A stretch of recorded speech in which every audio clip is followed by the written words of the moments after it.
Ayollarimizda bo'ladigan jarayonki o'sha kista degan nom qo'yilgan. Shu kista ko'p ayollarimiz, ko'p singillarimizda bo'ladi. Bu voqea o'sha jenskiy organda bo'ladi.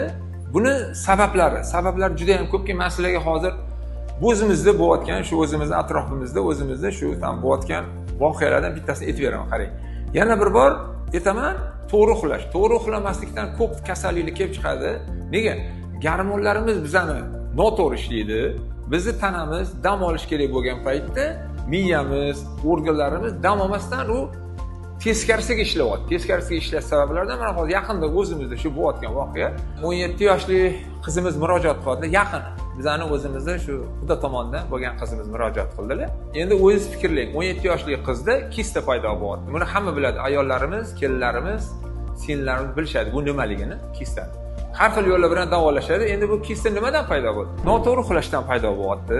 Bizani o'sha gormonlarimiz noto'g'ri. Nimaga bunaqa? Hozirgi paytda bizani oldin orqaga o'tganimizda, shu men o'zim yoshligimdan kelib chiqib aytaman, bizani onalarimiz, ham shu ikkita opam bo'lgan bo'lsa, opamizni misol uchun, допустим, ayollar, qizlar shomdan keyin soat 8:30 keyin uxlagan. U ovqat yeb, suv ichib o'tirmagan. Ana endi hozirgi paytda bo'layotgan jarayonda insonlar уже nima desa bo'ladi? 10 mi, 11 mi, 12 mi farqi yo'q. Har xil narsalarni iste'mol qilishyaptiki, bu odamzod tanasi dam olish kerak bo'lgan paytda siz ovqatlanib o'tiribsiz. Demak, sizni modda almashuvingiz, gormonlaringiz noto'g'ri ishlayapti. Sizga mana har xil ayanchli kasalliklar kelib chiqadi. Demak, yana bir bor aytaman, o'zimiz sog'lig'imiz o'zimizning qo'limizda, o'zingizlarni ehtiyot qilinglar. Vaqtida uxlanglar, vaqtida turinglar.